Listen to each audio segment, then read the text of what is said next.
अस्सलाम वालेकुम रहमतुल्लाहि व बरकातुहू। दिस इज़ मी ज़ैन मलिक और आप देख रहे हैं ज़ैन मलिक का ऑफिशियल कंप्लीट ग्रामर कोर्स के लेसन नंबर 2 में आप सबको खुशामदीद कहते हैं।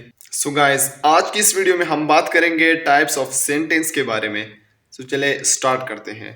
सो गाइस, सेंटेंस के बारे में मैंने आपको बताया था कि ग्रुप ऑफ वर्ड है जो कंप्लीट मीनिंग या कंप्लीट सेंस कन्वे करता है। अब आगे हम बात करेंगे टाइप्स ऑफ सेंटेंस के बारे में, जिसमें हमारे साथ है declarative sentence, imperative sentence, interrogative sentence, negative sentence, exclamatory sentence and optative sentence. Declarative sentence यानी नाम से ही जाहिर है कि डिक्लेरेशन, डिक्लेरेटिव या डिक्लेयर, नाम से जाहिर है कि कोई चीज़ बताई जा रही है या कोई चीज़ बताई जाती है। इसी तरह के तमाम सेंटेंस में कोई स्टेटमेंट दी जाती है या ओपिनियन दिया जाता है, यानी सिंपल पॉजिटिव सेंटेंसेस जो होते हैं उनको हम कहते हैं declarative sentences. For example, I am going to Lahore. अब ये एक डिक्लेरेटिव सेंटेंस है क्योंकि इसमें एक स्टेटमेंट दी जा रही है, किसी चीज़ के बारे में बताया जा रहा है। For example, I am buying a car, now again I am making a statement.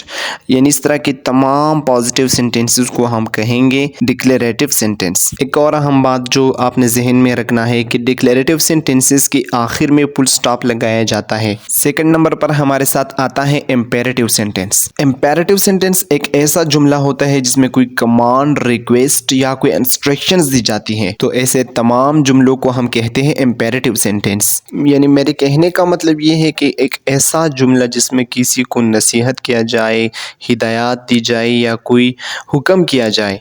For example, हम स्कूल की तरफ चलते हैं। स्कूल में टीचर स्टूडेंट्स को जो भी बातें करते हैं, for example please sit down, take your seat या move to the other class, इन तमाम जुमलों को हम इम्पेरेटिव सेंटेंसेस कहेंगे। थर्ड में आता है इंट्रोगेटिव सेंटेंस। आपने सुना होगा इंटरोगेशन यानी पूछताछ या तफ्तीश। इसमें हम सवाल पूछते हैं। यानी बहुत ही सिंपल है कि इंट्रोगेटिव सेंटेंस में हम एक दूसरे से या किसी से सवाल पूछते हैं। For example, what are you doing, where are you going, what are you eating, what are you wearing वगैरह। यानी ऐसे जुमले जिसमें किसी से कोई सवाल किया जाता है वगैरह, पूछताछ किया जाता है, इन तमाम जुमलों को हम इंट्रोगेटिव सेंटेंसेस कहेंगे। फोर्थ नंबर पर हमारे साथ आता है नेगेटिव सेंटेंस। नेगेटिव का मतलब है मनफी, यानी कोई भी ऐसा जुमला जिसमें इनकार किया जाए। तो लिहाजा ऐसे जुमले जिसमें किसी चीज़, किसी काम वगैरह से इनकार किया जाए, उनको हम नेगेटिव सेंटेंसेस कहेंगे। For example, I am not going to Islamabad,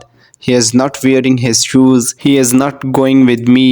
यानी लिहाजा इसमें नॉट का इस्तेमाल हुआ है, मतलब किसी काम या किसी चीज़ से इनकार किया गया है। इस तरह के जुमलों को हम कहेंगे नेगेटिव सेंटेंसेस। फिफ्थ पे आता है हमारे साथ एक्सक्लेमेटरी सेंटेंस। आपने अक्सर साइन ऑफ एक्सक्लेमेशन देखा होगा। अब साइन ऑफ एक्सक्लेमेशन आपको हमेशा एक्सक्लेमेटरी सेंटेंस में नजर आएगा, लेकिन सवाल यह है कि एक्सक्लेमेटरी सेंटेंस होता क्या है। जब भी किसी सेंटेंस में स्ट्रॉन्ग फीलिंग हो, फॉर एग्जांपल खुशी, गम वगैरह, यानी ऐसा जुमला जिसमें खुशी, गम या किसी और स्ट्रॉन्ग फीलिंग का इजहार किया गया हो। For example, hurrah, we have won the match. ये इसलिए एक्सक्लेमेटरी सेंटेंस की एग्जाम्पल है क्योंकि इस सेंटेंस के शुरू में एक इंटरजेक्शन इस्तेमाल किया गया है, हुर्रा। इससे मालूम होता है कि इस सेंटेंस में खुशी का इजहार किया गया है या ज़्यादा एक्साइटमेंट की तरफ इशारा किया गया है। या दूसरे एग्जाम्पल में मैं कहता हूँ कि alas we have failed examination, कि हम लोग पेपर में फेल हो गए। या एलास ही हैज़ डाइड। अब एलास जो है ये एक इंटरजेक्शन है क्योंकि इसमें गम का इजहार हुआ है, इसलिए इस जुमले को हम एक्सक्लेमेटरी सेंटेंस कहेंगे। तो लिहाजा एक्सक्लेमेटरी सेंटेंसेस हमारे साथ वो जुमले हैं जिसमें गम, खुशी या किसी एक्साइटमेंट का इजहार किया गया हो by using an interjection. Last और आखिर में हमारे साथ आता है ऑप्टेटिव सेंटेंस। यानी किसी भी जुमले में विश यानी ख्वाहिश या इवन दुआ किया जाए तो उसको हम ऑप्टेटिव सेंटेंस कहलाएंगे। For example, may God bless you all, या wish you a happy journey together, या wish you a very successful married life. इन तमाम सेंटेंसेस को ऑप्टेटिव सेंटेंसेस कहते हैं क्योंकि इसमें हमने एक विश का इजहार किया है। जैसे हम मुसलमान किसी के फौत होने के बाद दुआ मांगते हैं, may his soul rest in peace. अब ये सेंटेंस आएगा ऑप्टेटिव सेंटेंस में क्योंकि इसमें दुआ दी जा रही है। यहाँ तक हमारा लेसन नंबर 2 कंप्लीट हो जाता है। अगर आपने अभी तक मेरा चैनल सब्सक्राइब नहीं किया है तो मेरे चैनल को सब्सक्राइब कर दे। इंशाल्लाह लेसन नंबर 3 में हम पार्ट्स ऑफ स्पीच के बारे में पढ़ेंगे। नेक्स्ट क्लास तक दीजिए मुझे इजाज़त। खुदा हाफिज़।